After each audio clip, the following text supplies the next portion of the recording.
to another episode of Anitalk. I'm your host, GundamLegacyExtreme, with my special guest. Not your host, Frost and Blizzard. And today I'm here to talk about my, I guess I would say, pre-first impressions of the fall 2013 lineup. It's more like the preview first impressions, I would say. Yeah, like what I think just from the synopsis and from what I know of if it's a sequel. Mm-hmm. Alright, so let's get this... Let's get this list started starting with the top of the list. We are getting the next evolution in Pokemon X and Y, the TV show. Say what? But being serious now, it's basically Ash going to the Kalos region, and apparently, from how everything looks, he's going to be all on his own. He's not going to have a traveling companion, or at least at the beginning. More than likely, the female protagonist will show up and be his companion, though I hope it's the male protagonist for once. Maybe. We'll see what happens. From my impressions from looking at it, it looks like Ash is finally going to grow up in appearance by a year. Well, I mean, maybe Nintendo's finally taking note that the generation... Nintendo, it's the Pokemon company. Oh, true, the Pokemon company has timely taken note that, everyone who grew up on Pokemon has finally grown up. It's not that, it's they're finally getting their heads out of their asses and realizing, oh shit, it's not the kids that are making us money. Granted, the kids are making us a lot of the money with the other merchandise, but the only reason that this is still staying afloat is because of the older generations who grew up with red, blue, yellow, green, who are the ones with the income buying all the games and keeping us alive. Exactly. And now they're listening to us and saying, make Ash grow. As they are also listening to us as they are bringing out the Pokemon The Origins anime, which is supposedly coming out in October, which is not, which I didn't put on the list because I just remembered about it because it's not on the list that I was going through. Oh well. That's coming out soon. But yeah, I can't wait for both of those. I want to see what they're going to do with Ash, and if they fuck it up again, and Ash, do a complete reboot of Ash and make him a dumbass, which they better not. I mean, I don't know, how into the Pokemon series were you? I was very big into the Pokemon TV show. I couldn't get into it. I don't know. Well, it took me making you play Ruby when you were younger to kind of get you interested, and then what re-sparked your interest in making you buy the games? I think Black and White re-sparked me because I tried it out finally, and I was like, whoa, it was actually cool. And you got Platinum. And then I got Platinum, and then I have yet to get Black and White too. So anyway, so that's pretty much it with Pokemon X and Y. Next up on the list is Gundam Build Fighters, the next iteration of the Gundam franchise, which looks to be interesting. It's going to hopefully, we're all guessing, going to be a 48 episode long series, meaning a whole year long series. And it's going to take elements from the Gundam Breakers game that just came out on the PS3, which is Gunpla fighting each other, as well as the previously released OVA series, Gundam, what was it? Gunpla Builders Beginning G, which was characters build Gundam model kits, and fight with them. But unlike Gunpla Builder, which is you put it into a Haro canister, it scans it and makes a 3D representation of it in a virtual video game, this one seems to be you actually build the Gundam's model kits and fight with them. The thing that confuses me is you see them firing beam energy weaponry. How does that work? And ammunition, and there's some bullets. And of course the beam sabers. Do you buy tiny bullets for your guns? It's like, how does that work? Honestly, I'm not too into Gundam, but I mean, this actually looks pretty cool. I'm probably gonna watch this. Yeah, I'm definitely gonna watch it, but that's just because, hello, I'm not known as GundamLegacyExtreme for nothing. You could be. Next up is an anime called Kiko Shoujo Kisutsukanai. Tongue twisters with names sometimes. Japanese names. Basically, the premise of this one is a symphonic school battle action story following a boy puppeteer named Raishin who travels from Japan with his female automaton Yaya to study at the highest institution for mechan arts, the craft of making automatons.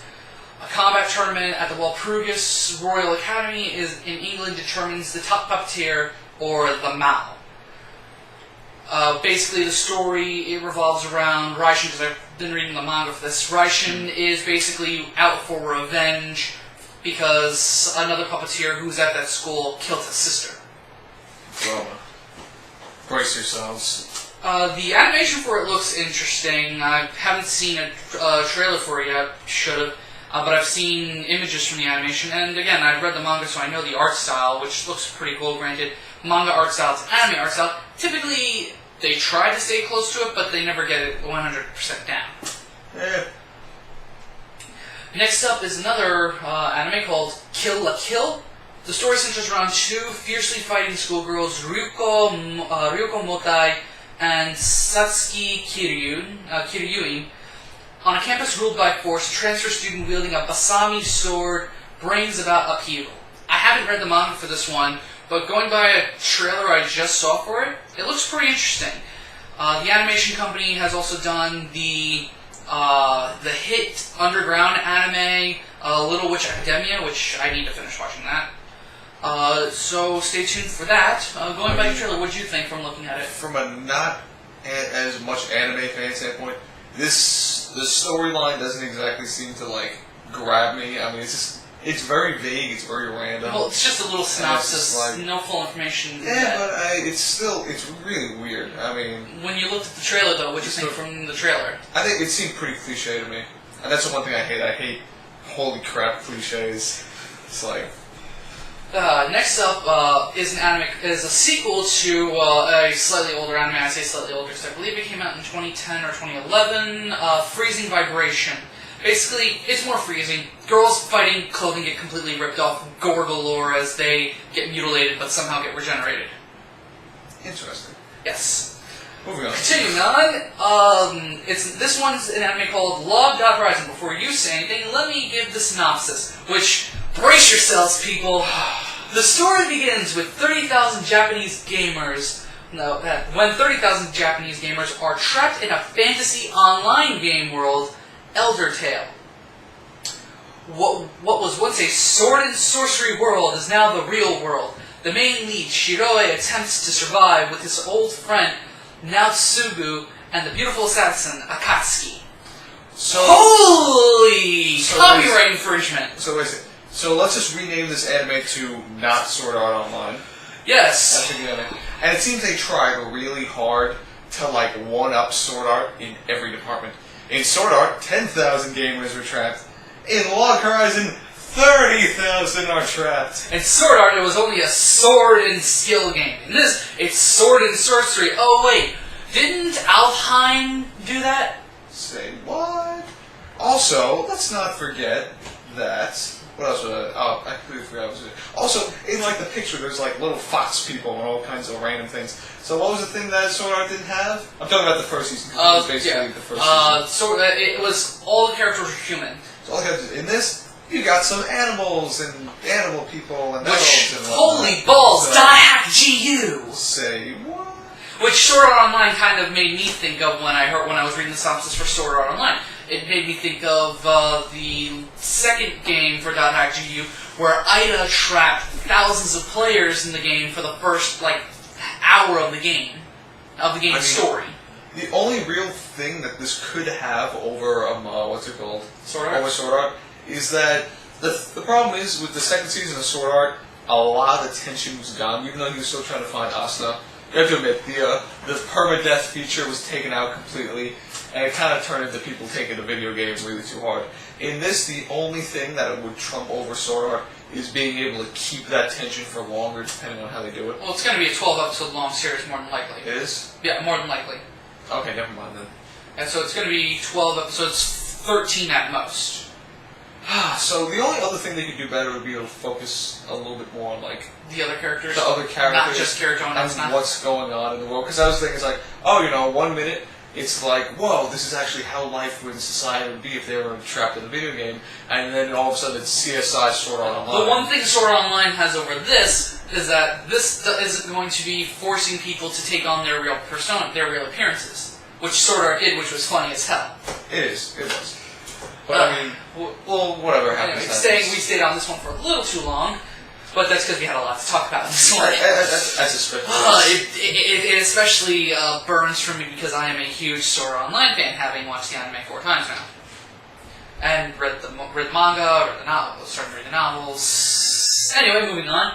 Next one I'm going to be checking out is BlazBlue Ultra Memory, which is basically the anime of the game BlazBlue, which, hell yeah, BlazBlue. The story, from what I can tell, is basically going to be either it's going to go the route of it's not going to follow the game, or it's going to follow the game. I'm trying to keep myself not knowing this one, because I don't want to be disappointed. Which I will be either way, more than likely. And then continuing on, in the sequel department, Valvrave, the second season. I watched only part of the first season of Valvrave. I got horribly disappointed because it's a Sunrise Mecha anime. I love Sunrise Mechas. And this one was not the best. It's putting salt in the wounds because I really do believe that it had executive meddling, something behind the scenes, more than likely Gundam Build Fighter, caused this from going to be a 48-episode long series to being 2 12-episode long arcs, with them having to literally take that 48 long plot and crush it into 2 12 episodes. Because more than likely the executive goes, hey, yeah, we decided on the next Gundam season early, so we need to take the budget from this. Oh yeah, we need to take some of your people and put it over to that. Horrible. Because this looked like it had great potential. The mechas looked amazing, the animation was amazing. But alas, if the second season keeps rubbing salt into this wound of mine, it's going down as probably my most hated Sunrise series ever. And once again, onto the sequel, though technically this one isn't a sequel, Infinite Stratos Season 2, which is actually a reboot / retelling of Season 1, but in a much longer span, as we already know this one's going for 25 episodes. Queens. And now, of course, onto more new anime, Strike the Blood.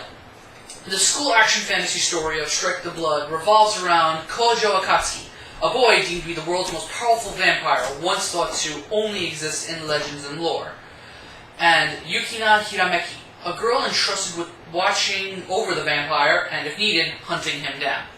What do you think of this? I really don't understand what this generation's infatuation is with vampires, because you know what the next step is going to be? We need to add some spice to this anime. So what we're going to add werewolves. Already been done. Or something else very cliche. Already been done with Dance in the Vampire Bund, where werewolves were the guardians / servants of vampires. I mean, it's a little weird. I don't know, the plot doesn't exactly strike me. I mean, I'm going to check it out. I mean, the fact that it's a school action fantasy kind of takes the level of intensity of the plot. Because, like, you have this, the world's most powerful vampire, and then you have the girl entrusted with watching over the vampire. They're like, okay, cool. And then you put that in a high school setting, and it really just kind of... Well, it's not like, again, it's not like it hasn't done before with, seeing as you don't know much anime. There was another anime called, Vampire Nights, where basically, similar thing. Was it in a high school setting? Yep. Well, this had the opportunity to be different and at a bigger level of intensity. And a lot, because it's going to happen, we're going to get a lot of high school situations, and we're honestly, just going to wind up not caring, in my opinion. It's like, oh, but the prom's tomorrow is something dumb. Like... And, of course, to wrap this list up, we have the derogatory, long-ass title of the season, Ore no nai Sentakushi ga Gakuen Love Kame ya Zenryoku de Jamashiteru. And I told you I was going to mess that one up at some point. He didn't destroy it, but, I mean, he did an okay job. Yeah. Basically, I don't know the translation to the title. It will be down below, because I'll go and get it from Wikipedia later. From somewhere. The plot is, main character has this mental ability where, what was it, a pop quiz? It was like a multiple choice answer will magically appear in his head, and depending on the choice he makes, it'll become his reality. So, as the description said, he could have the choice of going to school half naked from the waist up, or the waist down. And obviously, what choice are you going to pick? Waist down, probably. I mean, I thought that was fairly obvious. What if it's like sideways, like split down like the middle? And of course, when he gets to school, or sometime at school, a choice comes into his head. Does he have a girl fall from the sky down onto him, or does he fall from the roof in girls' clothes? And obviously, he chooses girl falling down onto him, because I think it would be awkward him falling from the roof in girl's clothing. Probably. Not if you die on the way down. I could have honestly been a really easy way out of this whole mess. And, of course, a blonde-haired girl named Chocolate falls down onto him. And then that's where hijinks will ensue. I'm interested to see where this goes, especially because the multiple choice thing seems kind of interesting. It seems interesting, but it seems like a really, easy way to, put in crazy things. Rather than, stuff actually happening, it's okay, he had the choice to, make something crazy happen. Well, it's yeah, but that's not the plot advancing, that's that happening. We're used to, the stuff happening around the character, instead of the character making such dramatic choices. I don't know. What do you think? It's going to be an interesting concept. I see where you're getting at, and we'll see where it goes. I'll just have to wait and see. We'll just have to wait and see. So that's pretty much my list. Take it as well. There's more to it. There's obviously more animes I'm going to watch, but if I was to list everything, this would be a 30-minute long video, and I already have another one of those to deal with right now. So that's pretty much it. Thanks for watching. This is GundamLegacyExtreme signing out. And this is not your host, Frost the Blizzard, just sitting here. Go check out Herotaku, links will be in the description, and if you're watching this on Herotaku, leave a comment down below telling me some of the animes you're going to be watching in this list. Also, go check out Frost's YouTube channel, link will also be in the description. There's not that much on it yet. Peace. Alright, peace.